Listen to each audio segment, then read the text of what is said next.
Usually at the beginning of these videos, I just basically go, what's going on? Where am I? And then eventually we get to the RPG. So this time I'm, going for it.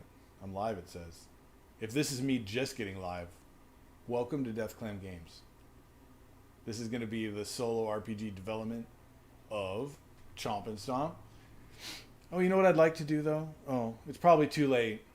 I think I didn't have a place to do the thumbnail. Hey, Loren, how you doing? I don't know if you can change the thumbnail to the cool tank over there, but if not, don't worry about it. Anyway, welcome. I'm going to go ahead and move over to the... All right, let's get this. Yeah, here we go. I'll put chat up. That reminds me, Loren. Thank you. It's kind of a pro streamer move, really. Oh, yeah, I am typing to you, so. Oh, I can't see it right now because I'm off of chat right now. But don't worry, I'll get there. And then, yeah, am I live? Oh, yeah, okay. Sweet. The tank is on the computer. Oh, On your computer, gotcha. not on this computer. Gotcha. All right, here we are. No problem. I'll have to remember to do that next time.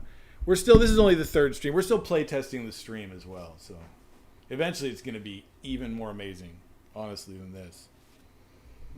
All right. I'm not sure how, honestly. But it's going to happen because that's just what happens. All right, so a fixed initiative roll to get more dice. That was the first thing I was thinking about. So I'm just going to, I looked at these questions. I actually resolved this question. I'm not sure about the initiative roll just yet, so I'm not going to mess with that. I messed with everything last night. So this stream is about me just going through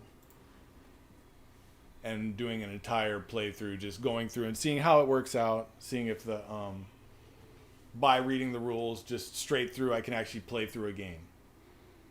That's what I'm going for. I want it to be something, since it's a solo RPG, first and foremost.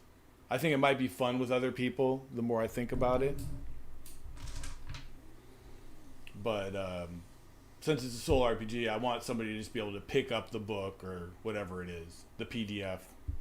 I guess there's not really books now. It's going to be a PDF, so you'll pick up your device and have it on there. There'll be a device. Boy, I sound like the guy from Cobra Kai now. Whew. Anyway. Send it to the internet. Send it to the internet.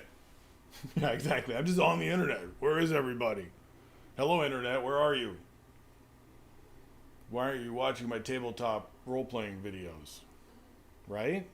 That's kind of, yeah. I thought if you build it, they will come.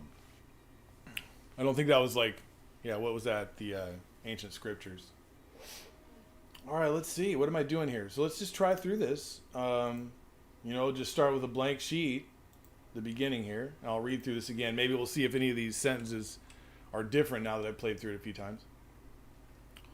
This game's purpose is to reveal a giant monster to the players through encounters with the characters that exist in the monster's world.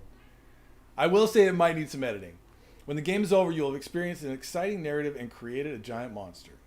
So that's what I'm going for. Experiencing an exciting narrative. I'm almost kind of changing my mind on that as to be like maybe create characters. Because I think the characters need to be deeper or whatever.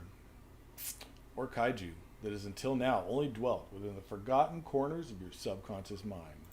That's just an amazing sentence there. The game follows a very structured plot. Right. The monster reveals clues about itself to you twice, and then finally reveals itself in total for the climax of the story, where all of the characters' needs are tested, and they either succeed or fail. Let's see. Between the monster reveal phases are developmental phases where characters interact with each other and react to events. These end with the player giving the character they are most rooting for a six-sided die. These dice are used for initiative and for the final roll, where their want is achieved or fails, and whether they live or die in the final confrontation. Experience and narrative sounds a little oof, is what you're saying. Yeah, that does sound kind of oof, doesn't it? They will go on and experience an exciting narrative. That does sound really crappy. Thanks for pointing that out, actually. I hadn't realized that. I don't know what other way to say it. Experience. Maybe that's not even what you're going to be doing. Get to know amazing characters.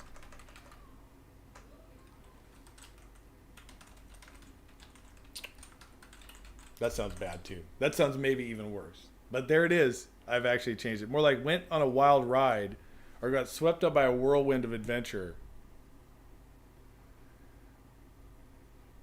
You will get to know amazing and be swept up in a whirlwind of adventure. In a world of adventure. I like it. I will leave that there for now. Because, I mean, why not? On this wild ride, you will also and created a giant monster. You will also create a giant monster. Or bring into the world. We're going to say.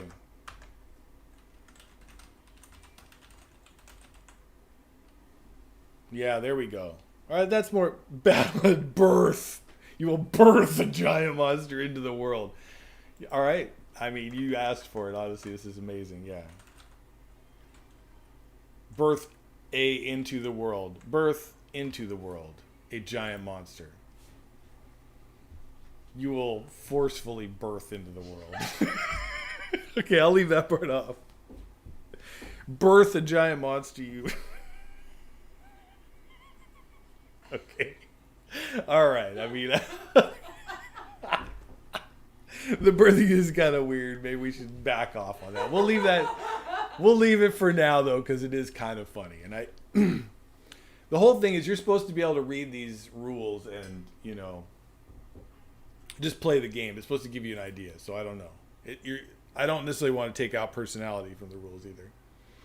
All right. So live or die. At each phase, write a few notes about what happens at minimum, but you can elaborate as much as you like. So that's actually changed a little bit. Basically, I think what I'm actually saying here is gameplay overview is what's going to happen. All right, I have to say the dice. This is really confused over here, actually. This is pretty confused. Each player starts with 2 dice. Let's do that. Let's try that with the 2 dice. Maybe I will fix this right now. Now that I'm going through it. I can't believe it. I was just going to play, and I am just going to play it. But I'm also, as I'm going through this intro, I guess I'll do a few things and clear a few things up. And maybe I should call something with 2, not initiative dice, right? Maybe initiative dice is kind of like old school boring. I guess for now, I should come up with a different name for that, though. This player starts with 2 initiative dice. Each character. And this isn't even player. So I guess I even might want to say something about the difference between... A bit about the difference. I can't believe this. It seems such a simple game, but like this is going to end up being maybe quite a few M players. You know, make sure people are aware that that's, you know, it's per character, not per player, I guess. All right. Yeah. Maybe no initiative, though. You're saying no initiative at all. Well, maybe we don't have to call it initiative, but we do have to roll. There does have to be a hierarchy, and people have to go in order. So it is actually, in fact, de facto initiative. Yeah. So I don't know what to do about that. Read what he said next. I do. What if player order were determined by personality traits or something?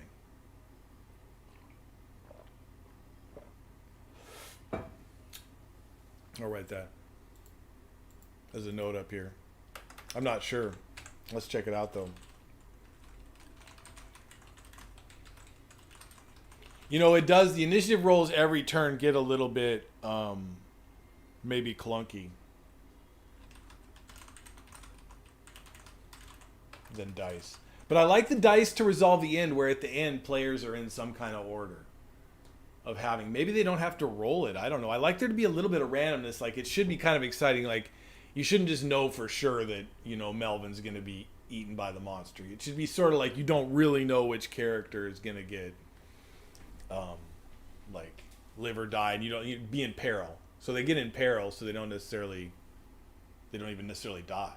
But it's kind of fun to, like, maybe have them in peril. I see though. So at the end, for now, I'm gonna have to keep using the dice. But I see what you're saying. Maybe there's even a simpler way of doing this. Here's the other thing though.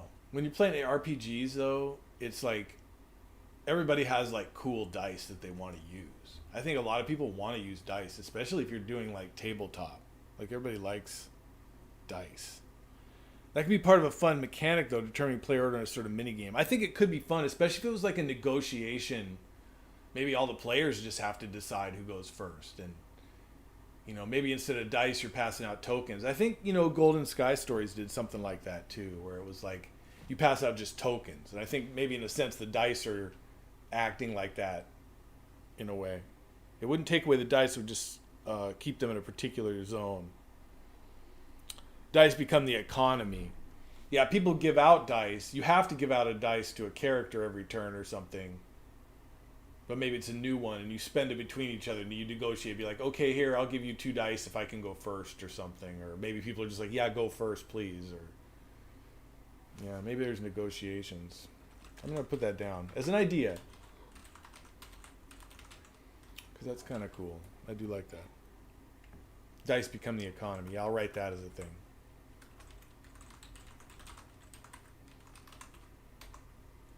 Did it. All right. So anyway, yeah, that all stemmed from the fact that I hadn't really even said that in the rules yet. The problem with like writing rules, I'm glad I'm doing it as I'm doing the game, because like as I play, since I designed it, I know the rules kind of, and I can forget that they're not here sometimes and just leave them off when in fact they really need to be there. Each character starts with 2 initiative dice. They're rolled, okay, at the beginning of each phase. All right. Turn order, okay. To determine turn order. It's not even turn order, yeah. Turn order, yeah. I guess it would be called turn order. I guess I should use the terms everybody's used to. Order. Using phases, players. All right, players narrate. Here we go. I can fix this up a little bit. There's narrative events in sequence based on the roll of the dice. All right, I've already kind of said that. In order. Yeah, I'm going to say in order.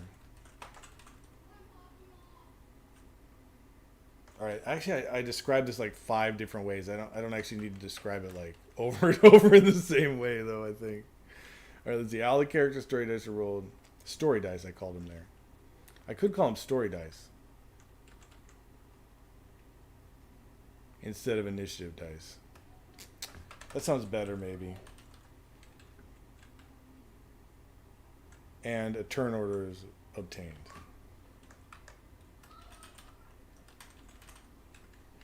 Highest.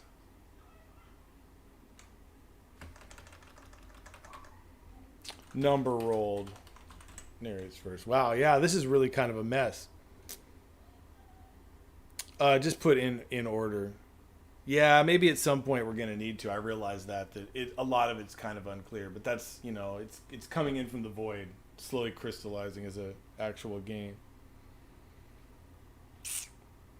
Okay. Anyway, highest number rolled narrates first. Ties are broken by die off between the tied parties. Highest player narrates. Highest player, yeah, narrates the reactions and actions of his characters. It's not just that though, or a story point, because it's not just what their character does. I think maybe I'm gonna have to let go of that, because sometimes like your character might not do anything, but it's supposed to advance the story. An action of his character that advances the story. How about that?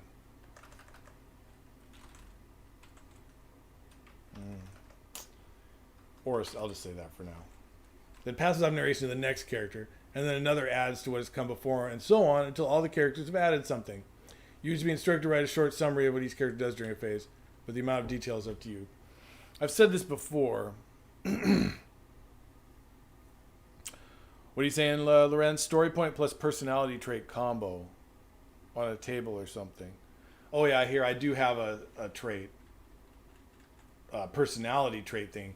I think my character creation is not quite there yet. I think the characters need to be more real to people.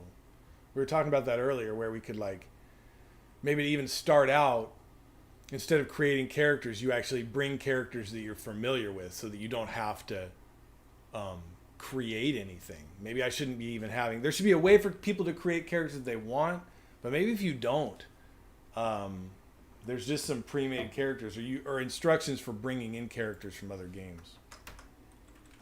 Yeah.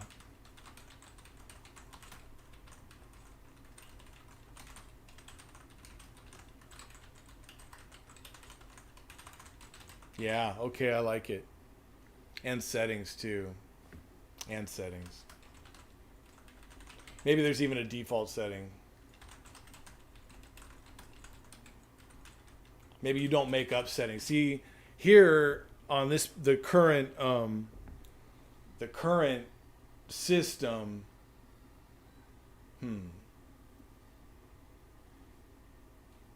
it makes you create a lot of stuff. So I like what you're saying there about maybe we don't have to create characters, we don't have to create setting, and you can really even jump right in even faster.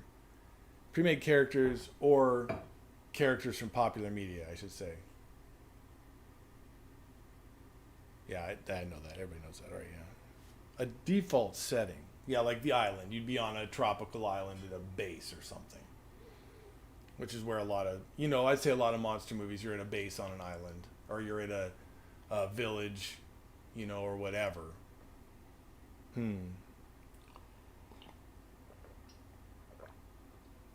That's true. Everything in the opening scenario could be pre-made. So that at the end would be instructions for like creating your own setting. Things like that. Maybe that would be even the more, you could decide how much you wanted to create, how much you wanted to import. Maybe you even know the monster ahead of time. Maybe you're bringing in a monster. Even though the characters don't know about the monster, maybe that's okay. Maybe you can know what the monster looks like. The way this one's set up is that you're supposed to be surprised by the monster. It's supposed to be kind of a creation that comes out of your own mind. But actually, like, all of it could be set up ahead of time. Yeah, okay. That's really kind of interesting. I hadn't even really thought about that. All this comes up. Yeah, Gilligan's Island versus JoJo. Yeah, you could have just like a crossover episode. I actually wouldn't be surprised to see like Gilligan's Island in JoJo style. I could see that totally as a thing. So you're right. That'll be the first expansion. The expansion to Chomp and Stomp. JoJo X Gilligan's Island. Anyway, sorry.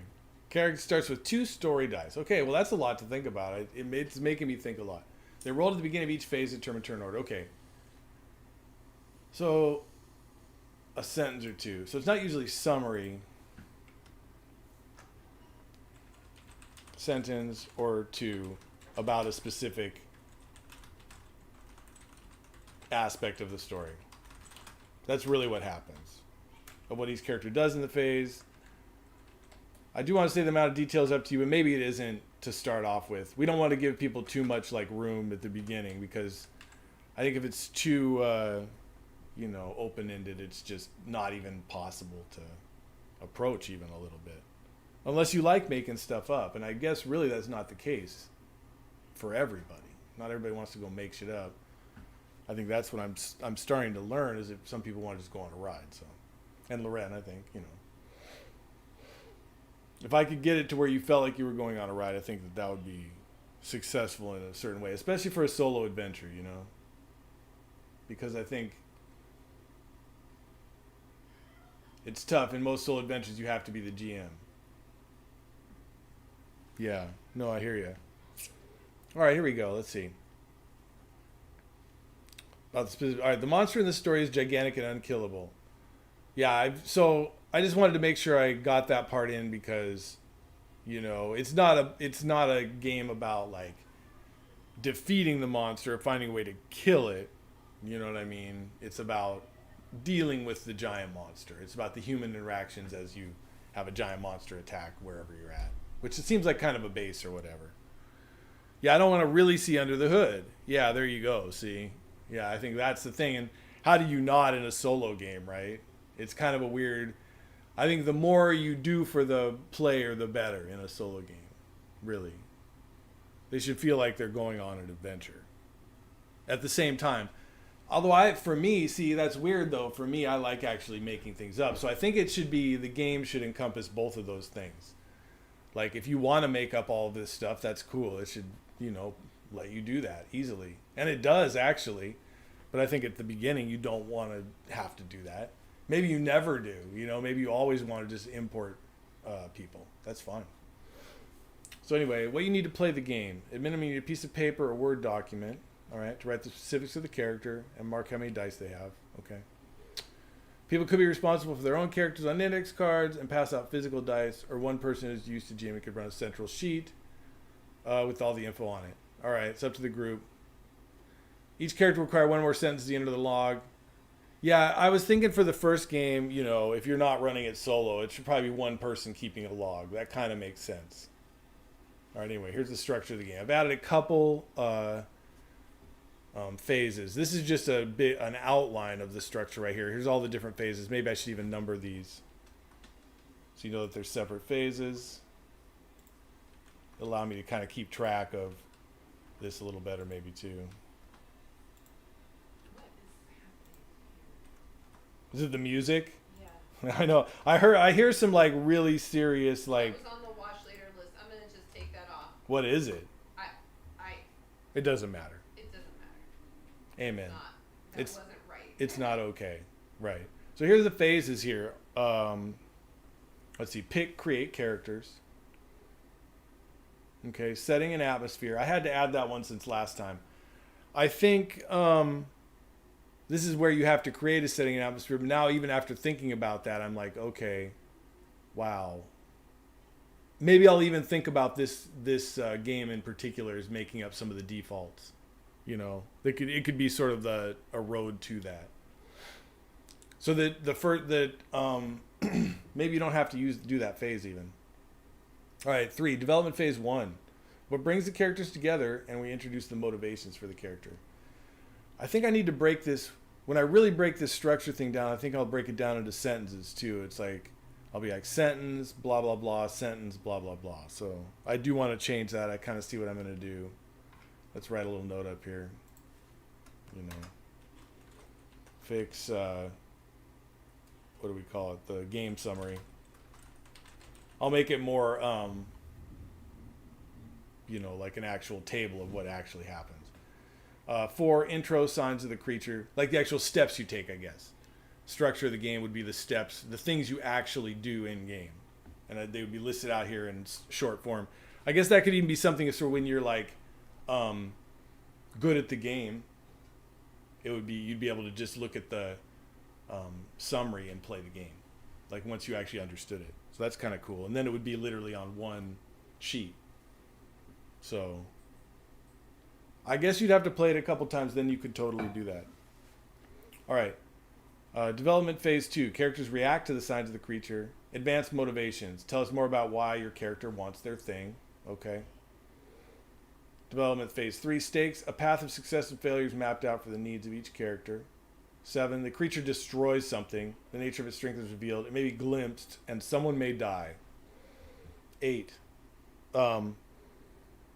Yeah, making the default characters will help us nail down the character creation phase. Right. Yeah. I'm almost wondering, I'm starting to wonder if, like, I should even have a character creation, or if we really should just import people. Like, maybe there shouldn't be any necessarily in-game character creation. That's fine. Maybe it needs a little bit, just in case you want to.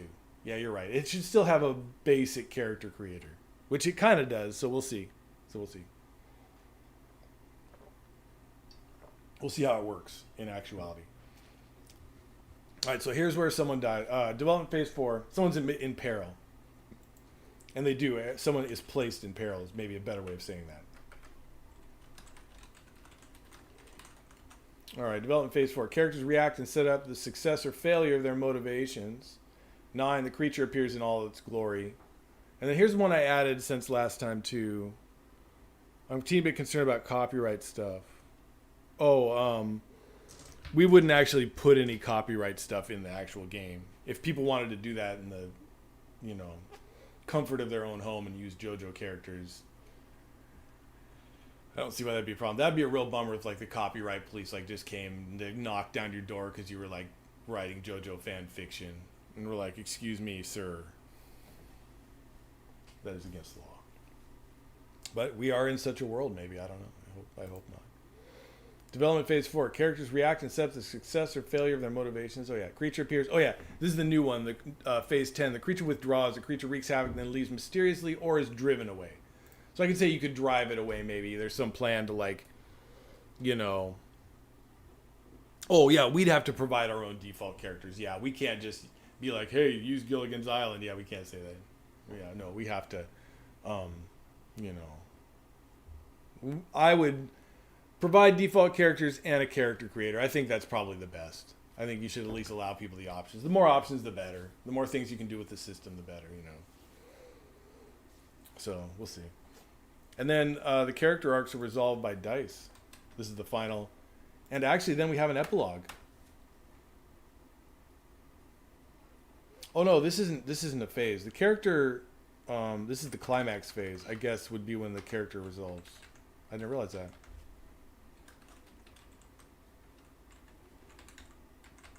Number 11 is epilogue. Oh, I'm glad I looked through this. Yeah, okay. I'm glad I looked through all this stuff. Yeah, we could cite examples. Yeah. Examples. Yeah, sorry about that. I pronounced that incorrectly. Yeah, examples. Yes. We could cite those. Definitely. All right, okay. Then that's the epilogue phase. I should probably write more about that later. I'll work on that. I'll work on the text part of this maybe off stream. All right, so here we go. So then we're going to have this structure play, the summary. And then the idea is you could just jump right in here. So here we go, in depth.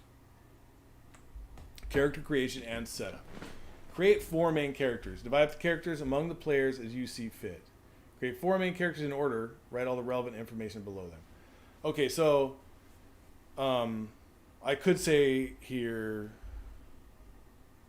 I could just make them up right now. You don't have to use this. This is for like if you just want inspiration. But like, yeah, default characters. So you have to have one of these. You have to have protagonist, sidekick, love interest, and antagonist. And they could be any of these guys. What I did was, here we go, the Jungian archetypes, 12 of them. You could just roll a die 12 and get like a person in a very basic, like stereotypical way. You know, because this is their archetype over here on the left, and this is their primary motivation. So you start, you know, and then whether the protagonist, sidekick, love interest, antagonist, you kind of start getting an idea about what kind of character they are. So I'll actually do that here. Let's do the protagonist here. And I think you just would do it in order. So I'd roll a dice here. Let's do it. Although, if I make default characters, I might not do it by random, actually. Holy smokes. Wow. That was aggressive ringing. 6. So 6 is the rebel. He's looking for liberation. That kind of reminds me of Luke Skywalker a little bit, you know. That's the protagonist. Are we going to get his age here? Let's do it. So I have 2 die 20 plus 10 gets us an age. 7, 6, 13 plus 10 is 23. That seems, you know, reasonable. I'm getting male. I already said he, so they said, does a gender come to mind? Otherwise selected at random, so there you go. There's our protagonist. I can't remember when we're supposed to name. Oh, yeah. Oh, yeah, then name the character. Yeah, okay, so now I name him now. I've definitely done. Do you plan on having more character types, like the mentor, the rival, etc., etc.? Maybe. You know, maybe we could open this up to more players if, you know, we have more, like, 4 more characters instead of just protagonist, sidekick, you know. Because there could be, the character could be, we could have the antagonist sidekick, right? The antagonist in a lot of things has, like a, you know, like a servant or whatever, you know. Yeah, you're right, mentor. Yeah, like Star Wars has the mentor and stuff like that. Right. Yeah, okay. I'm going to write that down as a note, actually. Maybe more characters. Or optional characters.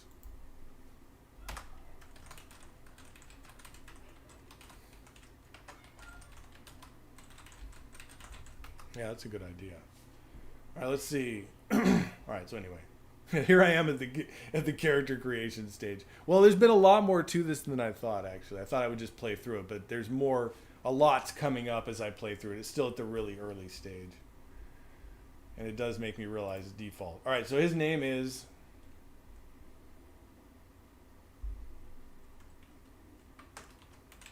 Plango. That's the name that came into my head. Plango, Rebel. Okay, not sure where he's from, but that's fine. Next, we're going to do the sidekick. Who's his sidekick? All right, sidekick. And he is, let's roll the die here. It can't be, if it's the same as the last one, I'm going to re-roll it, basically. I want different character types. The magician.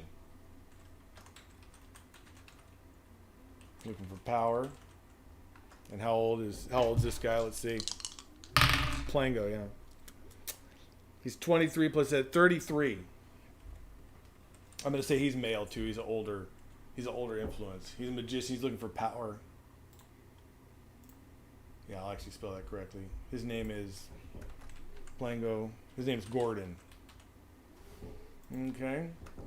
His he is. I would say he'd be more of a mentor. You know what I mean? But maybe even not in the best way. You know, I'm already getting kind of an idea here. All right, who is this? Oh, the love interest. Yeah, this is very... All right, let's see. What's love interest? 2. Artist. Oh, yeah, all right, see. I'm seeing it here. That's creation. Okay, see how old she is. Okay. 15 plus 8 is 33. She's 43. Oh, wow. Maybe it's male, though. Maybe this one's just like totally, he's the older daddy. All right, yeah. Okay, that makes more sense. I'm into it. Let's see. We've got Dream Daddy on this. And then the antagonist. Who's this? Who's the antagonist? Let's find out. Oh wait, I have to name the love interest. His name will be Blonde Fork. Yeah. I'm not sure what planet this is on, but this is cool. 5, Explorer. The antagonist is Explorer. Okay. And his interest is freedom. How old is the antagonist? The Adventures of Plango and Gordon. It kind of has a ring to it, actually. Thank you. 9 and 3 is 12, 10, 22. So he's 22. His antagonist is his age, though, so I guess that kind of makes sense. Everybody's a dude. This is like a JoJo episode or whatever. It's just, sorry. It's all male. How the hell did you come up with these names? I don't know. They literally rise up out of the depths of my subconsciousness, and then that's what I do to come up with the names. I want to I just sit here and be like, who is this person? What's their actual name? I let them kind of name themselves. All right, so let's see this guy. Who's Plango's antagonist? He's looking for liberation. And so it's like somebody, maybe they were both like, rebels together. I can see this. Play Fog 4.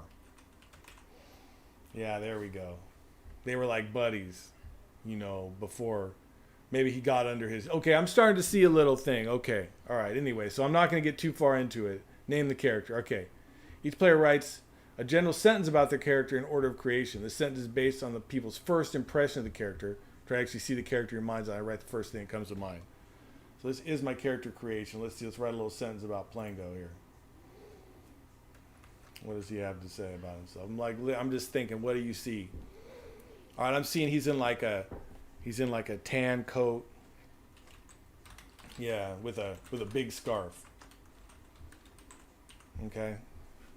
That's what I'm seeing. He's like, that's what I saw when I closed my eyes with Plango. Let's see what Gordon looks like. All right, Gordon definitely has a funny mask and a tank top. Okay. Maybe I've been watching too much JoJo, honestly. All right, Blonde Fork. What does he look like? He's got big sweeping gray hair. Okay. Yeah, I'm seeing him. And then Fog 4. He's got a look. You know, he's the antagonist, so I'm trying to think. What does he look like?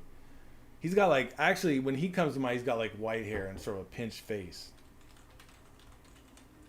Yeah, because he's a bad guy. Bad guys look funny, right? I mean, that's just what happens. We know, you know, that's what we've learned, I think, from watching TV and movies and stuff, is that if you look funny, you're a bad guy. You know, it's obvious, right? I mean, geez. So let's see. What's next here? All right, so that's them. That's what I did. That's characters. All right, so I don't think that's too bad. I will say that, like, while I did picture them and tried to write a thing about them, they don't necessarily feel like real people yet. Either that or super gorgeous. Yeah, also that is true. If you're too gorgeous, then it's actually you're evil too. There's like a fine line of good lookingness that you can be without being evil. That's true. I think I've nailed it, honestly. I'm within the acceptable bounds of being good. So that's cool. Yeah, and Dio. Yeah, it's either one or the other. It's true. It's true. Either just twisted, horrible looking, or just like super gorgeous. Where people are just like, yeah, he's just my man. Some people are just into Dio or whatever. They should realize they really don't have a chance, honestly. I think Dio's more into me. Anyway, I'm not going to say any more about it. All right, next step. Where are we at? Okay, then I was going to have each player write a line about the sentence. Each line builds on the one before. We would roll for initiative order. Oh, I actually organized this into actual sentences to make up a setting. So this would be stuff where in the final game I might put this at the end and just have the default setting once again. But let's do this. Since I'm all four characters, we'll do this. It'll be me. Setting. First sentence. The first sentence is where? So I've already kind of decided that this would be on a tropical island. Tropical island in the Pacific. Ocean. With palm trees, right? I'm seeing palm trees. And an obscured military base. Back in the jungle. Maybe you don't totally see it's there. Okay, so that would be kind of the thing, I think. I'm going to go with that. Let's see. We're on an island. Yeah, it's a smaller island. It's a tropical island. Okay, I don't know. We'll get to that. Second sentence. Why are all these characters together in this place? That's a good point. Why are all the characters together here? So we got this Plango, Gordon, Blonde Fork, and Fog 4. They're all at the military base. I don't know why I did put them in a military base, but I did. Now let me see why I think. If anything comes to mind as to why these people are all together. I think they're obviously working on something. Maybe it is. Maybe Blonde Fork and them. Maybe they're all there for some like mural or something. Maybe they're to landscape the military base. Yeah, okay.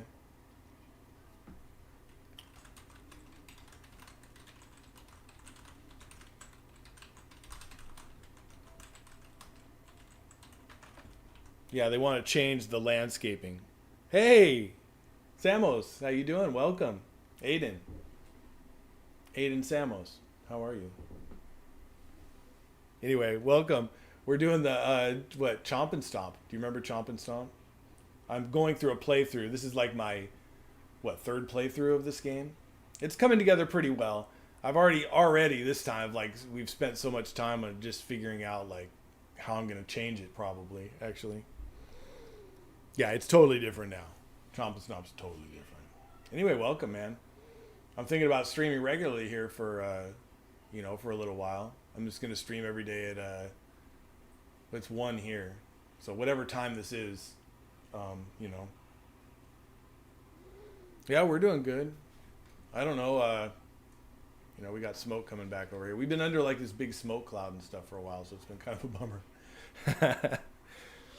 Yeah. Yeah, why they're at the setting. Yeah, no, I know. It does need some work. It's true. How are you doing, man? Hopefully you're doing good, too. I don't know. Would you ever be interested in playing a role-playing game? Chomp and Stomp? Yeah. I've changed it totally around. It's now kind of about, instead of being about, you remember Big Monsters Fought and it was like a war game kind of. Now it's really, I've turned it into a role-playing game. I'm trying to make it solo so that anybody can just play it. But it's more about just the experience of the narrative and stuff instead of the actual like monster combat. Although eventually maybe I'll add monster combat in somewhere. Yeah, Chomp and Stomp rebooted. Yeah, basically. So yeah, I'm going through a playthrough right now. I just went through the character creation where I created, these guys. I created Plango. He has and I even had like sort of a picture of him. He's got a tan coat with a big scarf. Gordon. He's got a funny mask and a tank top, right? Blonde Fork, which is the love interest. He's got big sweeping gray hair. And Fog 4. He's the evil guy. He's almost like maybe he's his son or whatever. I'm almost thinking because like, he's the evil version or whatever. Yeah. So he's the antagonist.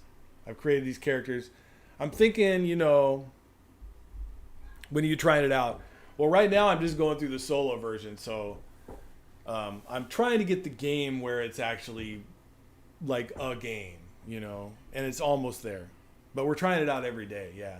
So one of these days we could actually get people together. I think Bowman wants to try it too. We could do some call over Discord and do a session. So we'll see. See what you think of it like this right now. This is basically the game. Except that I'm thinking of like making the players do less work by having a default setting and characters. Like you wouldn't have to make up a character every game. I don't think I would ask people to do that. I think that's asking maybe too much, right? Yeah. So yeah, maybe we should work that out. We can work that out over Discord and come up with a time. I think that might be kind of fun. And we could all just play a game. I think it'll be a lot more fun for everybody. I'm really concentrating on trying to make this a game. Like when I did Chomp and Stomp, I was trying to just make a cool game with cool mechanics, right? But I realized that the point of playing a game is to kind of like hang out, right? So I want to make a game that makes it sort of fun to hang out. Is the new aim of this one, basically. So there you go. So anyway, here you go. So what am I doing? Oh yeah, they're in charge of landscaping the military base. Maybe as punishment. As punishment for getting drunk. How about that? On duty. Maybe they're in the military. They're all in the military. How about that?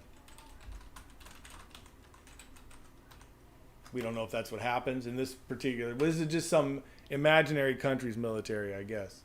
All right, third sentence. What is the weather and atmosphere? Is it day or night? Well, I'm thinking it's got to be like rainy. Maybe it's a monsoon. And nighttime. I'm going to go with that. That's what I see in my head. They're out landscaping at night. Oh, wait, that doesn't actually make much sense, does it? All right, it's not nighttime. It's like a monsoon and it's like, just gray day. With lots of rain. Because it's tropical, but so what? They have to go out and landscape in the rain. That doesn't make sense. I'm already coming up with problems. That's why I think having a default setting is going to be good. Getting drunk is a punishment? No. Maybe they're punished for having too much fun. That's what it is. All right, they're in the military. All right, so how about just a sunny day? Sunny day, very hot. That seems like more of a place where they would be punished by doing landscaping. All right, and then the fourth sentence is expanding on a previous sentence. All right, everyone is really uncomfortable and sweaty. Oh, what have I done? This is maybe revealing stuff I just don't even want to know. All right, so that's the setting. There you go. So if you want to create a setting, that's how you do it. There's these 4 sentences. The more people that do it, the more surprising it'll be, basically. Oops. All right, then the opening. The opening will create 2 sentences per character. Let's see. To start this phase, roll initiative. Each character starts with 1 die. Okay, actually, I made it so 2. I've actually changed that. Let's do that. 2 dice. All right, so I actually have physical dice up here. All right, we'll start with 2.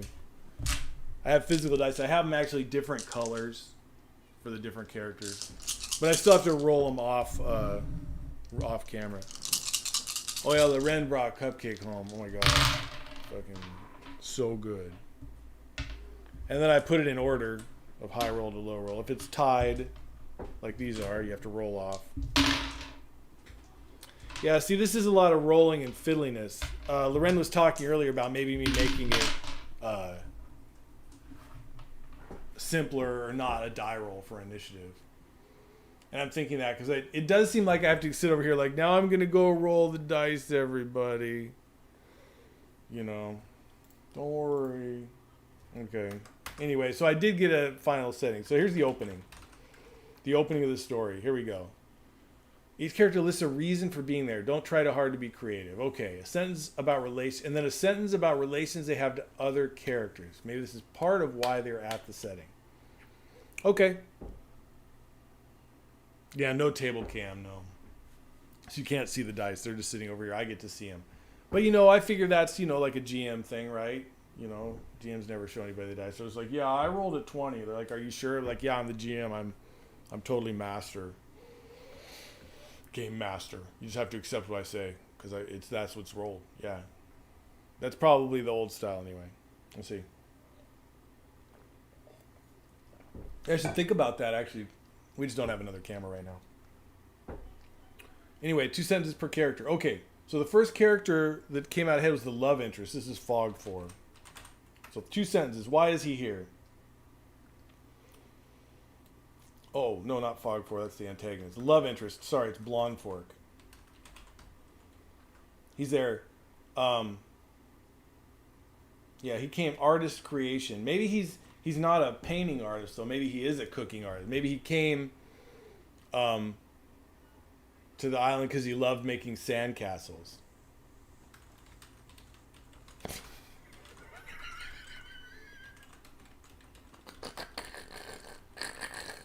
Right? That's what came to mind. So that's what he does. He's a sandcastle. He's a sandcastle artist. Anyway, I don't know what the heck. Dude, 6.4 million Scoville square of chocolate. That's crazy, dude. Are you insane? All right, so he loves sandcastle. He got transferred to the island because he loves making them. And in his spare time, that's what he does. All right, then sentence about the relations they have to other characters. All right. Oh, yeah. He's the father of Fog 4. Yeah. Fog 4. Who?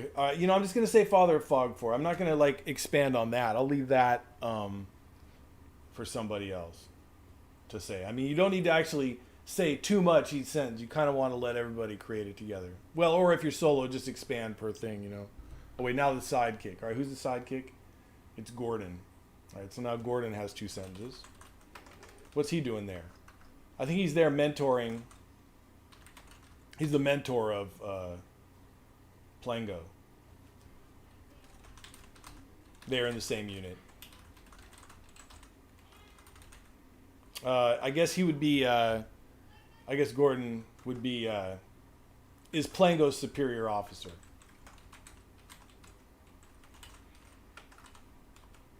Wow. That's what comes to mind. All right, that's Gordon. And now next in the role is the antagonist, which is Fog 4. Blonde Fork's son, yes. So we say hates his dad. I mean, he has to, yeah, right. And art. He hates art too.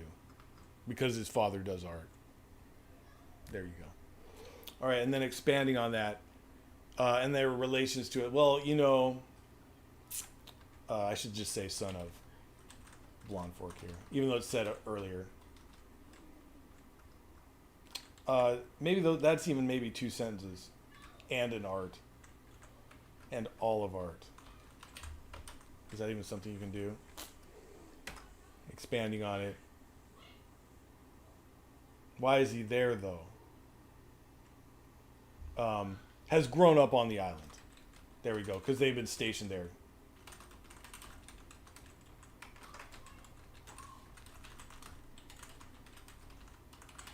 Yeah, you know, it might be nice for new players not to have to do this part of it, you know. So I mean, I could see, but maybe if unless you like creating stuff, but I could see if you didn't, you know, maybe you want to get right into the story, and here you are like having to, you know, create characters and stuff and motivations and all that stuff. Let's see. So next, last is our protagonist he rolled, which is Plengo. What is Plengo doing there? He's a rebel, so it's like, here, yeah, one of the native islanders. How about that? That wants the military gone. Mm-hmm. He's infiltrated the military, trying to find a way of getting them out.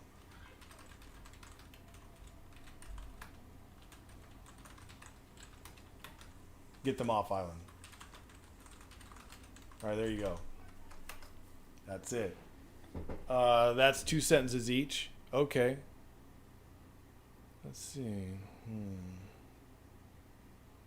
Okay, so that's that. That's the opening developmental scene. So now what would happen is each player now gives a die to the character I like the most I'm like most sympathetic with or whatever. So this is the actual mechanic of the game, is the giving out of dice, basically.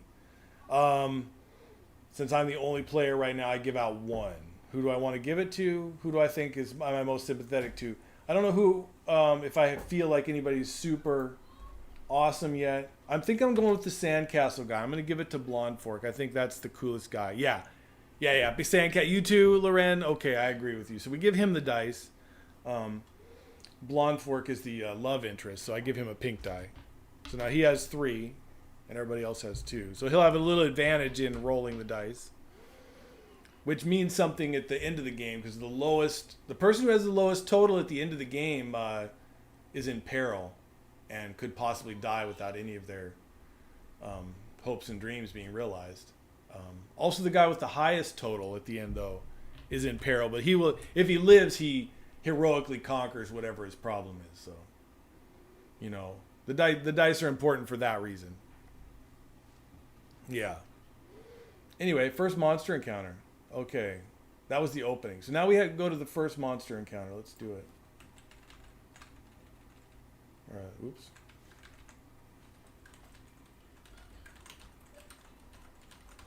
First monster encounter. You encounter tracker, secretion, or story about these things, which will provide a clue to the monster's nature. So this is if you don't have a monster already, you know. Does something come to mind immediately? Don't try too hard. If nothing appears, roll on this table. So I wonder if I should just use the table.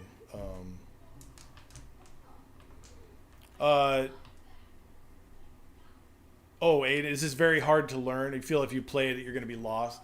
It's hard to create from scratch, but I think in the end, when I have it down, it'll be very easy to play. I'm going to try to make all these things that seem hard right now, I'm going to try to kind of fix up so that the player doesn't have to worry about that the first time they play. I'm doing this kind of stuff because I guess you would even call this the advanced game, where you make up more stuff. I'm going to make it easy to learn. It's not easy to learn right now, but in the end, you should be able to just read through and play it easily. Yeah. In fact, here, the first monster encounter, I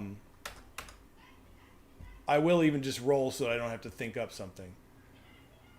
Nothing comes to mind immediately. So let's roll 1 die 6 2, which is slime. So I encounter slime. What we'll do then, you know what I haven't written here. So we will write slime. Is you're supposed to do it by character. So I am supposed to roll initiative again. So now, here we go. Because I think I've... oh no! The first monster encounter is slime. Gee, you know, I haven't figured this out, but maybe this should actually be a thing. Each player describes what is happening in order.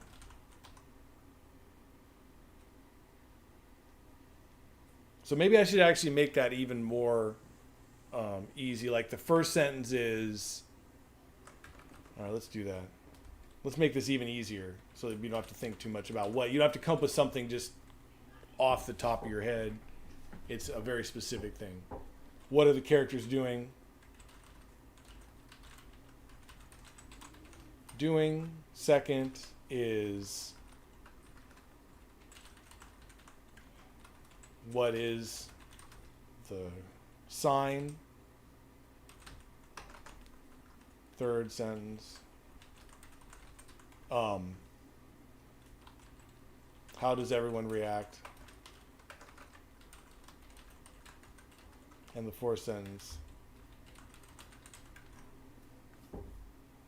What do they do now?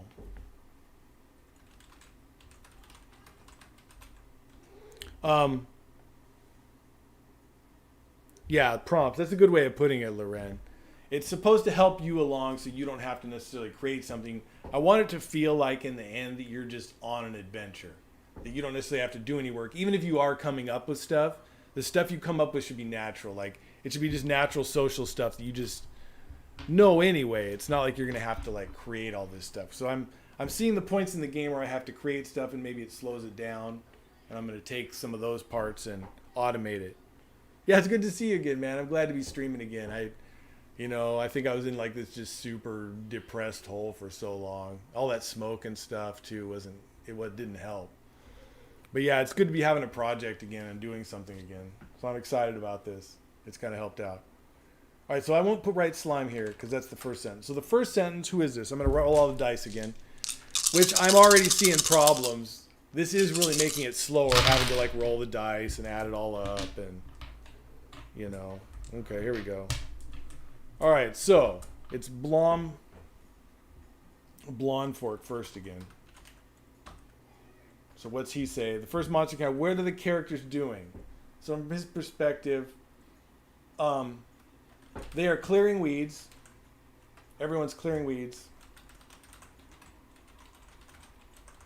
by the beach in front of the base, while Blonde Fork is making its sandcastles. Shirtless on the beach. Yeah, I think I see what's happening here. Yeah. So is this like D&D? It's a role-playing game, tabletop. So it's in the same genre. It's still a role-playing game like D&D. D&D is different in that it focuses more on combat.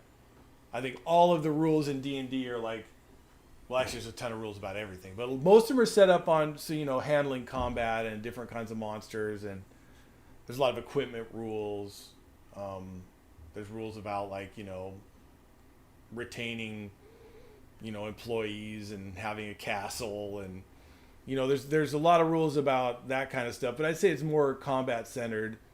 Or maybe 50-50. I don't know. It's different groups run it differently, actually. It's really hard to explain. This one's more, I would say, story-based. It's not as, like, characters don't have stats and stuff. Like, you're playing a character, but you're not necessarily managing equipment or stats or any of that micromanaged stuff, which isn't bad. It's fun. This is just a different kind of game. Yeah. Yeah. So anyway, yeah. Yeah, I don't know. I don't know what would be good on Twitch right now. We had to sort of just take a step back there for a minute. I think they're kind of experiencing some troubles with their ads and stuff too. I felt like on Twitch the viewership just really dropped super much. I don't think it was just us. Maybe it was just us, but in general. Yeah. Oh yeah. Loren shirtless at the beach. Yeah, do we still have a roll command? We might not. That might be just straight up. I'll see if I can get the commands over here. Anyway, Blonde Fork. All right, who's next? Oh, the protagonist. Who is this? Plango. All right. And so the second sentence, what is the sign? All right, Plango's staring longingly at Blonde Fork. And then notices a weird sheen.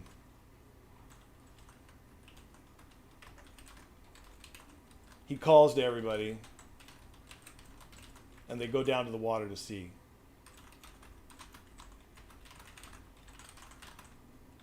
All right, so that was Plango. Who's next? Oh, the antagonist. fog for?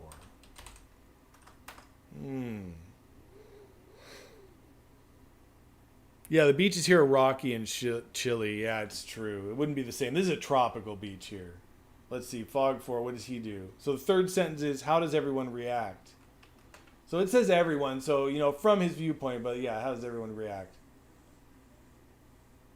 All right, let's say he plunges his thing. Plunges his hand in the water. And it comes out coated in slime.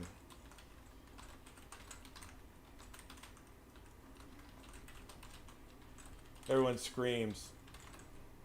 And he wipes it off in the sand. Alright, so it's obviously non-toxic. It doesn't seem to be toxic.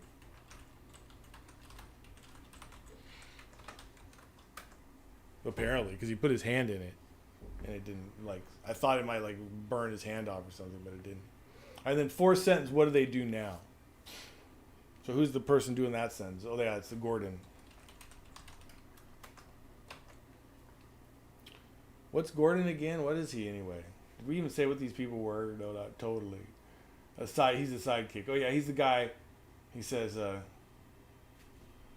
Gordon says, let's get a sample and go to the lab.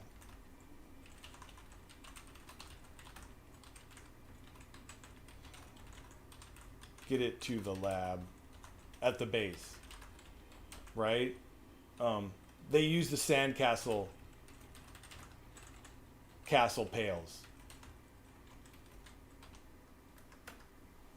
Yeah, okay. So that advances it. Yeah, it's a bunch. Hates all of art. Yeah, he does. He hates every kind of art. Sandcastle especially. Maybe he should kick one, actually. It doesn't seem... He kicks over a sandcastle. In anger. Because he hates art. See there. That's how good the character is. That's how deep the character is. It's more than like a two-dimensional thing, right? Let Aiden do a line. Yeah, this is so basically that's what you'd be doing. You'd be just doing one line out of all of these in these encounters, depending on what character you took. That's basically the mechanics of the game. Is just you have one line. It'll be like you just have to come up with whatever it is. How do people react in this way? Just the same kind of thing I'm doing here. It would be one of them. So that's the basic gameplay loop. That was the first monster encounter. And then at the end of this, so now I'm going to give another dice out. At the end of every phase, I'm giving another dice out. What character do I like? Actually, you guys could say too. I think that might be kind of fun too. Do you guys have one that you think came out as the most interesting character there? Let's see. I guess Fog 4, in a way, was really the most interesting one to me. I'll give him a dice. Yeah, kind of, right? That was the first monster encounter. He actually put his hand in the water. It was that's pretty gross. All right, development scene 2. Let's do it.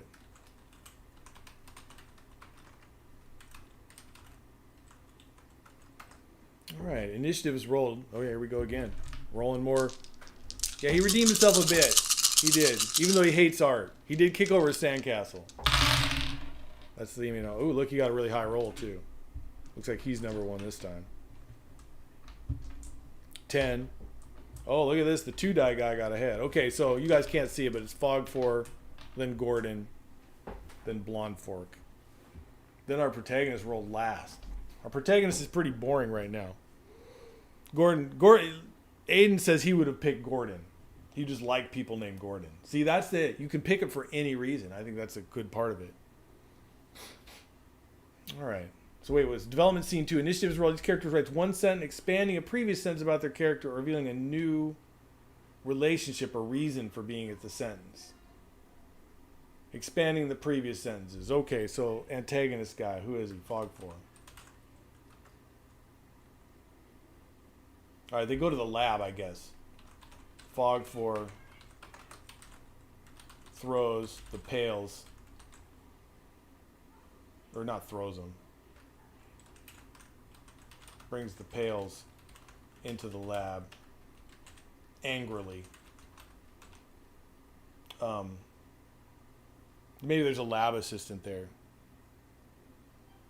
Oh, a Ramsey. Maybe the lab assistant is Ramsey. The lab assistant is there and runs tests. I just made up another character. I don't know why. I don't think I should probably do that. All right. Anyway, so what was the character? What are we doing? Oh, expanding on the previous sentence. Oh, who's next? Oh, that's Gordon. Gordon. All right, he's going to take charge and kicks Fog 4 out for his bad attitude.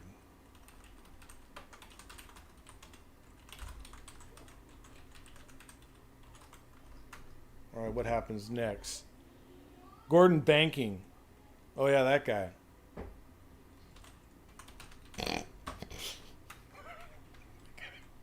That friggin' guy. Yeah. Blonde Fork. What does he do? Take for his bad attitude. I think Blonde Fork and Gordon get into it, right? Over the treatment of his son.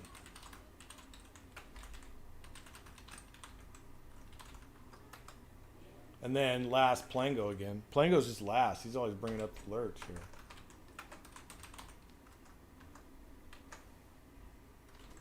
Yeah, he steps between them, but takes Blonde Force's side because he's into him. So this is where, you know, in the game you would actually have a conversation or whatever. So the development scene too, and then I would give out another die based on that particular scene. And I'm kind of thinking like the fun part would be acting it out, being like, you can't, you know, talk to my son like that. And then, you know, Plango stepping in and be like, hey, look, he's right. You just can't be mean to somebody else's son. You two should stop fighting, you know, or whatever. You know, you should have some sort of like, how many pages is this? In the end, it's going to be like, I don't know, 6, 7 pages, you know, maybe. What am I at? Development scene 2. It is hard. I don't think it's there yet. I do feel kind of like it drags too much right now. There's too much dragging. I do have to make up too much almost. I am kind of feeling that a little bit. I'm not sure what to do about that right now. I do want to make it totally easy. And I'm almost like, why is that? Why is it sort of like difficult to continue on? Like, and I think it's because the characters don't necessarily feel real. I wonder if it's just really important that we have to... They're supposed to become real as the game goes on, though, I guess. I don't know. We'll see. All right, we'll just keep going.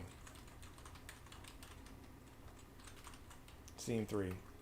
I can see there's going to have to be a lot of work on the off time for this, because it is definitely not kind of there. Yeah, and I do want the rules to be as easy as possible.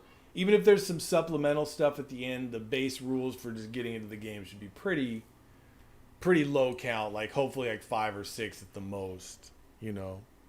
Yeah, it has to be able to, you know, it has to be fun though, and be able to give the player enough to, you know, not have to do quite this much work, I guess. All right, initiative is roles. This is the phase for establishing stakes. One sentence describing what they want and how they think they will get it. One sentence describing what they think will happen if they fail, which is, I think, important. All right. Aiden says, I'm a little confused. It's like a story, but somehow there are choices. Yeah, okay, so it is a role-playing game in that, like, you are supposed to be able to kind of do whatever you want. It's kind of like you're experiencing a monster movie and a monster is slowly revealed to you. So there are things you do within this plot framework. I have this like set into all these different scenes, right? And you fill in the scenes basically. And in the end, you're going to have like a whole narrative that got created through going through these instructions. It's basically going to be a whole set of instructions on what to do to get to this, you know, this role-playing experience, like the monster movie. Yeah, don't worry. I'm going to have to try to explain it to people in a way that everybody can understand, so I do appreciate asking the questions and stuff. I will have to think about how I actually say this and get people to understand what they're actually doing in the game. So that is important. Let's see. Development scene 3. Initiative is rolled. All right, I'm already tired of rolling initiative, though. Yeah, huh. I agree with you, Loren, that I think it needs to have some other way. It's like a guided improv session built on a game. Yeah, guided improv session. That's not a bad way of putting it. Oh, wow. Okay. Blondo didn't make it there. All right, so it's the love interest too. Blonde fork first. All right, so what do we have to write? The sentence, development scene 3. Initiatives roll the phase for establishing stakes. Oh, yeah, what they want here. Blonde fork. Okay, I know what he wants. He wants to make the biggest sandcastle in the Pacific. Okay? And what happens if he doesn't? He fails as an artist. And his life has no meaning. Okay, that's what he's looking for. That's the, let's see, who's next? Oh, Plango. What is he looking for? So he always selects Blonde Fork, the artist. So he wants Blonde Fork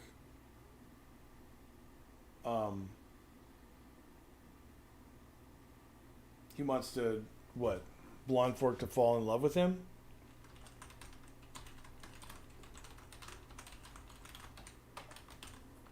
And if that doesn't happen, he will be really sad. Like, really sad. All right, you know. Yeah. All right, so that's Plango. Yeah, it might be a good mobile game too, Aiden. That's true. If everybody could just write their sentence, you wouldn't even have to be together. Like, since there's so many discrete sentences, you would just enter in your sentence and then send it off, and then it would go to the next person somehow. That'd be kind of cool. It is like a multiplayer. You know, you could do that on a mobile too. Yeah. Yeah, the monsters. Yeah. Anyway, what am I talking about? Oh, that was Plango. Who's next? Oh, yeah, Gordon. Yeah, Gordon. Good old Gordon. What's he looking for? So he's a mentor. Oh, you know, I should look at their character traits as I'm doing this too. He's looking for power. He wants Plango to succeed.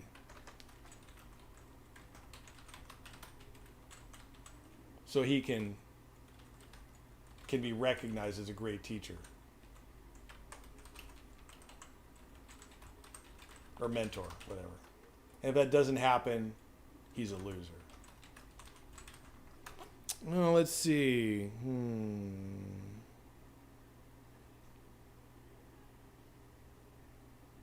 Oh, you've always wanted to play something like this? Only ever saw... Yeah, I think that D&D is really dominant for RPGs. And I am trying to kind of make something that maybe people that maybe haven't even played RPGs could play. And see, like, there are kind of... you know... There has to be a reason it's on the table, too. All right, and then the last is... I can't remember his name. Fog 4. That's tough. That's tough. What's he looking for? He wants to make his dad look stupid. And ruin his dreams. Wow. He's a bad dude. He's like a bad son. If that doesn't happen... his worldview is invalid. And his ego breaks. There you go. That's what happens. That's development scene 3. So now we've set everything up there, and then we get to the second monster encounter. All right, things are kind of moving along. Okay. So what we do now is, what's the next step here? It really is just going to be step by step. I keep thinking of Foghorn Leghorn. Yeah, see, you guys are starting to think of the characters, though. I like to see that. Gordon wants perfection. He's the leader of the kitchen. Yeah, maybe they are in the kitchen. So you just assumed they were. So you don't have to necessarily create anything. Like, your mind fills stuff in. I have to sort of like harness that somehow.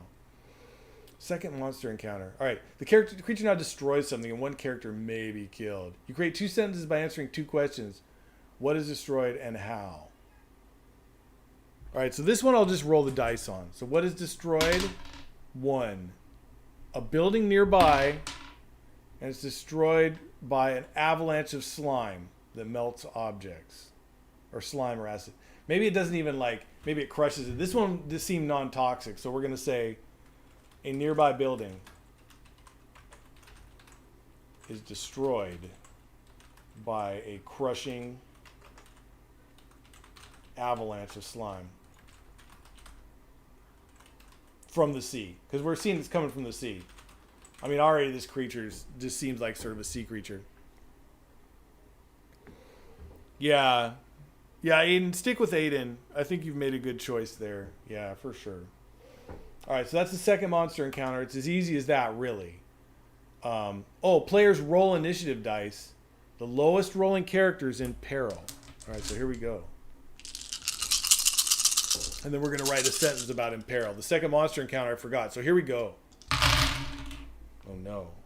Okay, who's in the most peril? 3, 7. Don't use slime. Sounds stupid. The lowest rolling character is the mentor. Oh, it's Gordon. Gordon's in trouble, you guys. All right, so he's over in the. Okay, so I'm thinking Gordon's over in the storage. All right, so here's the peril. Is getting food from the outbuilding, the storage outbuilding, the kitchen outbuilding, the outbuilding. I'll actually spell that correct, okay? When an avalanche of slime comes in from the sea.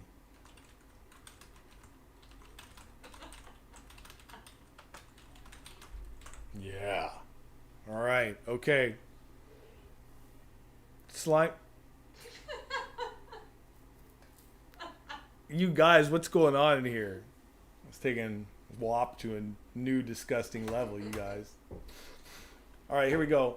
What happens here? Oh, we've gone too far. All right, so 1 through 6, I have to decide what happens to dude.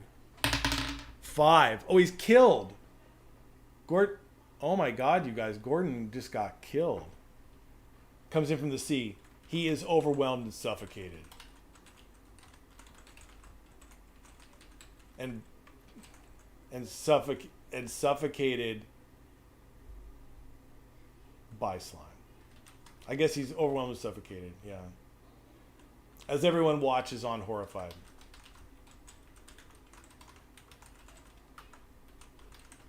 There you go. That's pretty brutal. Yeah, no, I know. I'm sorry that had to happen. He was killed. All right, then. So if a character's killed, write an extra sentence about the death. Okay, we did that. Oh, that's him. And then... So what I had to say about characters dying... even if a character dies, the player controlling them is not out of the game. Also, characters are rarely irrevocable. I can't ever say that word. They still roll initiative and write sentences, but they might be a ghost. Change it to a different word, Sean, if you can't deal with it. I can't deal with that one. I'm going to change this word. Totally. All right. So that's what happens to Gordon. Oh my gosh. All right. Well, that is just fucking sad. So I'm not sure who's writing these sentences about the monster peril, though. So I'll have to say maybe, it would be the 2 highest rollers or whatever.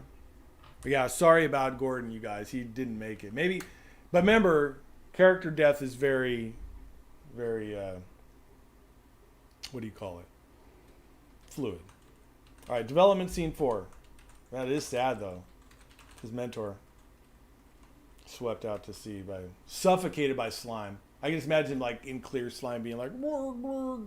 And then, maybe, plane goes like, "I gotta go save him." And they're like, "No, man, there's nothing you can do." Right? Yeah, I think that probably is what happened. Something like that. He's like, "You don't want to get into the slime too." And he's like, "You're right." And they watch longingly with a tear in his eyes. Poor Gordon suffocates in the slime. Each character writes one sentence about what they saw or sensed of the creature. Something to obstruct their view of the entire creature. And then we pass out a die to the most sympathetic character again. Okay. I'm going to roll the dice again. Roll the dice again. Yeah. Well. Okay, so it is love interest. Blonde Fork first. Blonde Fork. All right, he watches horrified. Yeah, okay. As his sandcastles are covered in slime, are destroyed by the slime wave.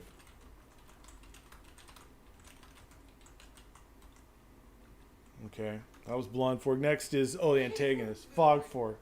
Let's see, Fog Fork is secretly happy that Gordon is dead. Tries to act sad. Oh, he's a bad dude. All right, who's this? Oh, and then Plango.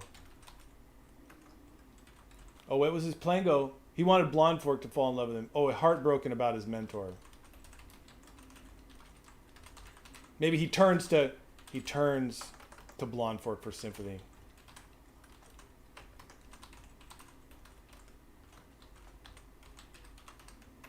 All right, who died? Oh, and this was the friend. No, so now for his entry, Gordon. Gordon, what happens? What does Gordon write? So he can write something about the setting. You know, oh, hey, Bowman, welcome. How you doing? We're in the middle of, I'm trying to do a complete playthrough of Chomp N Stomp this time with the rules. I'm already encountering some issues. I understand. We've lost a character, which is Gordon, which is really sad. Gordon. All right, he makes some blurb noises as he's swept out to sea in his slime coffin. That was a pretty dramatic sentence. That was pretty good, actually. I'm not going to lie. How's the playtest going? Well, I'm encountering a lot of things, Bowman. I think it's really too hard. I'm putting too much maybe mental stuff on the person playing the game, which is me right now. I'm doing it solo, so you know what I mean? I think we're going to come up with some like default settings and characters to make that part of the game go quickly. And then like, if you want to, like in a more advanced level, you can make your own characters or whatever. But I think I'm going to actually have some default stuff to make it easier to jump right into as far as the game goes. Yeah, Gordon's no longer with us. He did die. That was really sad. All right, so now we pass out a die to the most sympathetic character. So I pick either Blonde Fork, 4-4, Plango, or we can still pick Gordon as a guy that's sympathetic. And actually, I am kind of sympathetic. He got covered in slime and suffocated. I'm going to go ahead and give him a die for that. I think he deserves it, you know. That's really sad. Yeah. Let's see, Gordon. Okay, development scene 4. Oh, we did that. We basically said what we saw of the creature, which was the slime wave. We don't know what the creature looks like yet. All right. Then write a sentence about taking action on their goals. Oh, whoops. I didn't write a sentence about that. I probably should have. All right, so Blonde Fork, what's his goal again? I can't remember. To make the biggest sandcastle on the Pacific. Oh, so he watches horrified as they're destroyed by the slime wave. Then he girds his loins. I don't even know what that means. And gets back on that beach to make the biggest sandcastle ever. An even bigger sandcastle.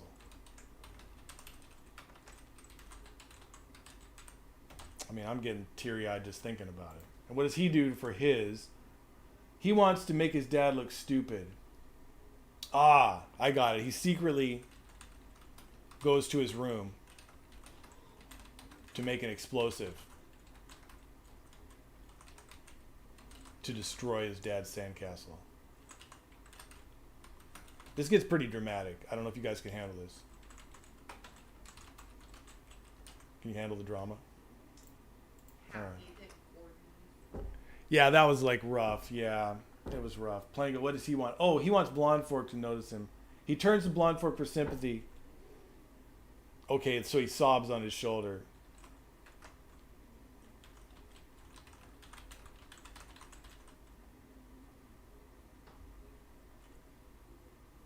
Looking for sympathy. and love. There we go. Gordon, his hopes and dreams are over. He wants Plango to succeed. Oh no, he can still watch as a ghost. Gordon is a ghost watching over his student. Yeah, this is pretty serious. Hoping he will succeed. Seed through some sort of psychic intervention, you know.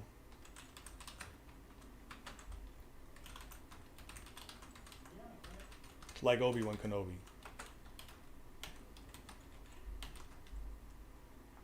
That was probably not necessary to write that part, but there you go. So that was development scene 4. So like we're getting there, guys. Girding's not recommended. What final words? You like that? I think it did go out really well. I think it went well. All right, here's the climax. We're at the climax of the story, guys. Let's not fade now. We got this. Climax. What happens? The monster reveals itself. Try to envision what kind of monster left the clues you received.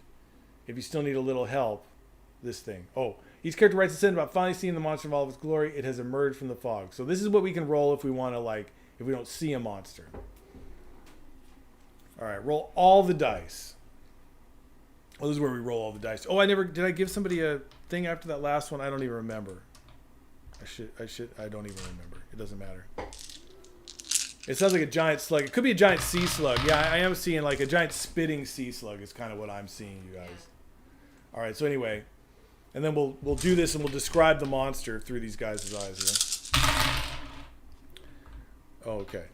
All right, so 4, 5, 6. That's a pretty low number, my friend. Oh, ooh. Ooh. All right, so the highest was... So here's what happens. We go in order here. We resolve the climax.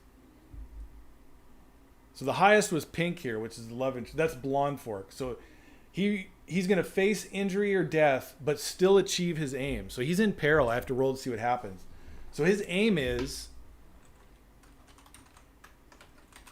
to build the biggest sandcastle. So he goes to the beach. He is nearing completion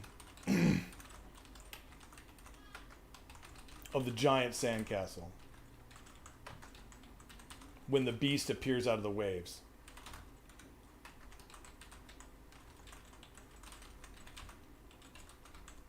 A giant spitting slug. Shoot slime. Yeah, he's going to shoot slime right at the sandcastle. All right, let's see if what happens to Blonde Fork. I'm nervous for him. 5. Oh, he dies. Oh my God. Oh no. He died. It's right at the sandcastle. Okay, but he has to still complete his objective.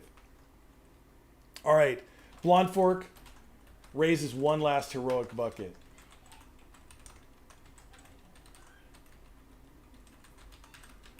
And is coated in slime. Preserving, yeah, the sandcastle with his frozen corpse. Or his preserved corpse. For all time. Wow. That's epic. So it was like he put like one last bucket of sand on there, making it the world record setting. But then he died. Okay, so who's next? That's next in line is Gordon. Yeah, so it was pretty dramatic. Gordon. All right, so what does he do? So his thing, he gets to have his. How does he succeed here? Oh, he wants Plango to succeed so he can be recognized as a great mentor, or else he's a loser. Well, how's Plango's going to succeed? I'm not even really sure, because his success was... All right, so he wants... All right.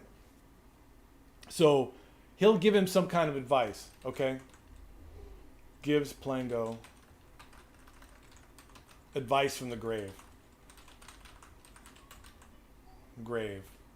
And Plango goes to rescue. Maybe he's going to go try to rescue Blonde Fork.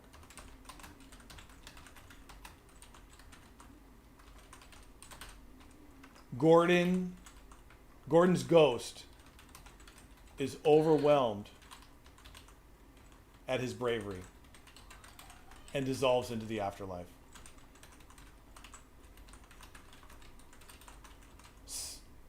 Happy. There, that's what happens to Gordon. So there, the gelatinous Geloctopus. That's actually really kind of cool, you guys. I like that name. All right, so he dissolves into the afterlife. So who's next? Then it's 4-4. So he gets to. So he can't succeed. So here's what happens when you're lower in the initiative order. Since Blondfork got his dream of making the greatest thing, 4-4 doesn't get to succeed. So his bomb somehow doesn't work. His bomb, but it is smothered by the slime. And he must watch as his father is triumphant.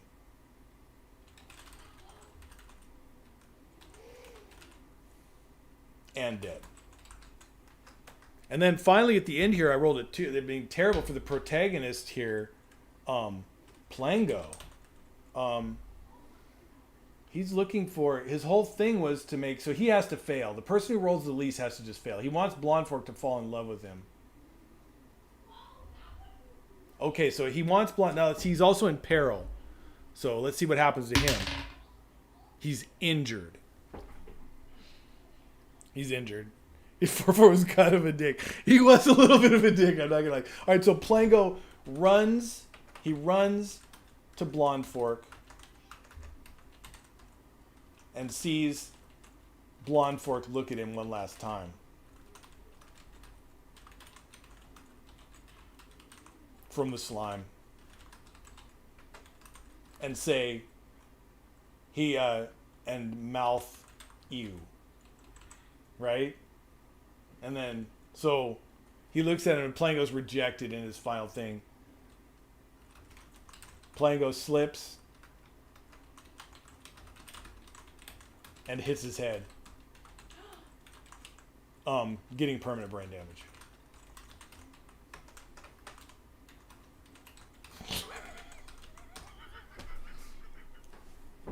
So it didn't go well. Yeah. He actually kicked over a sandcastle. It did. Yeah, I know. This is a bummer. Yeah. It didn't make it. The rolls, hey, I didn't make the story. I just followed instructions. All right, then the monster withdraws. So now we write a little thing. So I think the initiative time is over. We just write a couple sentences. I'm not sure how to do this about the monster withdrawing. So why would he withdraw?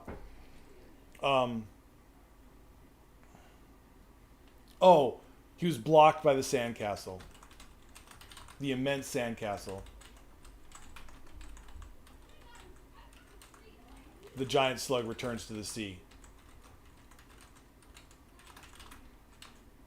Perhaps to rise again someday. Yeah, okay. So the monster withdraws, and then we have the epilogue. That's not how you spell epilogue, but that's okay because we have autocorrect. So we have epilogue. Okay, so now each character writes like sort of where are they now? I'm not really sure. It's just too depressing. Yeah, this part's gonna be even worse. The epilogue is gonna be even worse, honestly. The epilogue. All right, Blondfork. What happens with him? Fork is preserved in slug slime as a part of his record-breaking sandcastle. Which was finally surpassed in 2003. All right, that was what happened to Blondfork. Yeah, Gordon. What happened to Gordon? The epilogue of Gordon. Oh yeah, he's dead. He went to heaven. And is super happy now. An angel. Okay, 4-4. His name's not 4-4. It's fun. Yeah, his name has changed. It hasn't ever worked out, huh? Don't worry about that. The name was perhaps hasty. I'm not sure. All right, Fog 4. What did he do? Like after? Oh yeah, he was trying to accent. Oh, the explosion. Fog 4 lapses into bitterness. Bitterness and sadness. Later explodes in an accident. So that's kind of sad too. It is a little bit sad. And the last is Plango. What happened to Plango? In a home for the mentally damaged.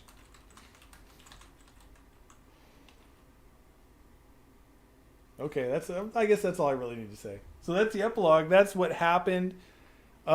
Let Blonde Fork have something. Well, he got this slide. Oh, you see. Oh, you're saying which was finally the record was destroyed. Yeah, I know. That was really unnecessary. I really turned it tragic there. I gotta say. Yeah, no, you're right. That was a tough one. This was more of a tragedy than I maybe thought. I didn't necessarily expect this to be super tragic like this, but like everyone, he died later. He's like just in a home, barely, never speaking again. There we go.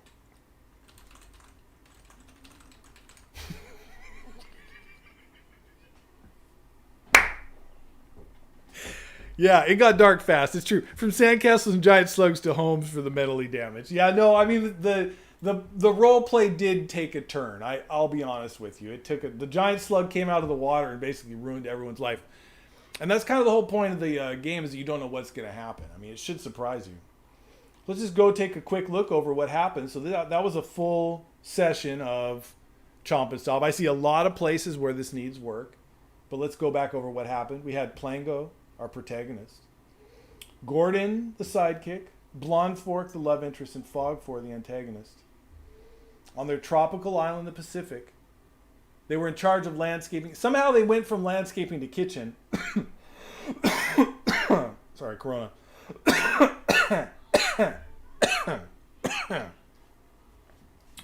Actually, could I have some maybe tea, Lorraine? All right, anyway, they're on the military. They were being punished. Sunny day, on a sunny, very hot day. Everyone's uncomfortable and sweaty. Blonde Fork is stationed on the island because he loves sandcastles. He's the father of Fog 4. Gordon is the mentor of Plango. They're the same unit, and he's Plango's superior officer. That's right. Fog 4, the son of Blonde Fork, hates his father and all of art. That's right. Remember, he hates all of art. Has grown up on the island since they were stationed there. And it is kind of like Shakespearean. Thanks for getting water. If you could bring up maybe like even a thing. What do you mean the thing? Just a glass of water. Okay. Not from the, I've been reading too much, now my voice is going. Plango's one of the native islanders who wants the military gone. He infiltrated the military, finding a way to get them off the island. I did forget all about that. That was like his primary motivation, and I totally forgot about it. So the first monster encounter, everyone is clearing weeds by the beach in front of the base, while Blonde Fork is making sandcastles shirtless on the beach.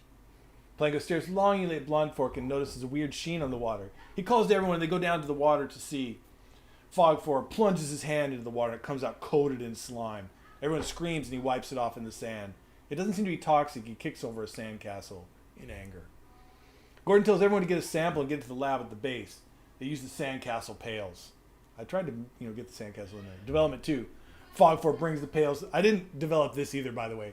This actually could go right to, Hollywood for all the loose ends I never tied up. So I'm wondering about that. So, advance and tie up loose ends might be a kind of interesting thing to do. Oh, no.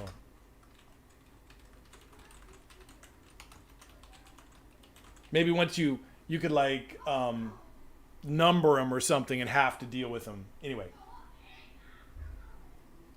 All right, Fog 4 picks up the pail, brings the pail to the lab angrily, rams to the lab assistants in there and runs tests on them. I forgot about him, too. Gordon takes charge and kicks Fog 4 out of the lab for his bad attitude. He's like, here's your stupid slime pails. And Fog 4's like, look, if you can't take this seriously, you need to get out of here. And then Blonde Fork is like, hey, you don't talk to my son like that, buddy. I don't know who you think you are. You might be Plango's mentor. Oh, thanks, Loren. Mm-hmm. You can't tell my son what to do. And then Plango steps between them and says, "Hey guys, don't fight. You know I love you both. But Blonde Four is my real sweetie." Development scene 3. Oh yeah, that's right. So his thing is he wants to make the biggest sandcastle. Plango wants Blonde Fork to fall in love. Gordon wants Plango to succeed so he can be recognized as a mentor, as a great mentor, which I think, yeah, he did. And he wants to make his dad look stupid and ruin his dream. All right, the nearby building is destroyed by a crushing avalanche of slime. Gordon's getting food from the kitchen when the avalanche of slime comes in from the sea. He's overwhelmed and suffocated as everyone watches, horrified. This is where I think Plango was like held back or whatever. Bowman says, sorry, Bowman, I'm really sorry. The giant slug is like the son's emotional distance from the father. Yeah, maybe it's representing that. I'm not really sure what the slime slug is representing. I mean, maybe some part of my subconscious. I don't really know. All right. Blonde Fork watches horrified as his sandcastle is destroyed by the slime wave. He girded his loins and gets back to the beach to make an even bigger one. He's secretly happy that Gordon is dead. Oh, that's right. I forgot we didn't read the part where Gordon got crushed. Oh, yeah, we did. Makes some blurb noises as he is swept out to sea in his slime coffin. I'm proud of that sentence. I like that. Gordon is a ghost watching over a student, hoping he will succeed through some sort of psychic intervention. And then the climax. Imagine, if you will, Blonde Fork nearing completion on his giant sandcastle when the beast appears from the waves. A giant spitting slug shoots slime right at the sandcastle. Blonde Fork raises one last heroic bucket and is coated in slime, preserving the sandcastle with his preserved corpse for all time. I guess it's like resin. I'm not really sure. Gordon, he gives Plango advice from the grave, and Plango runs to rescue Blonde Fork. Gordon's ghost is overwhelmed with his bravery. Yeah, and dissolved into the afterlife happy. Fluff, his bomb is planted, but it's smothered by the slime, and he must watch as his father is triumphant and dead. He probably cries realizing he should have been more appreciative of his father. Now, that's probably what happens. Plango runs to Blonde Fork, sees Blonde Fork look at him one last time from the slime. One last time from the slime, and he goes, "Ew," as his dying moment, and that just breaks his heart. Plango slips on the slime and hits his head, getting permanent brain damage. The monster withdraws.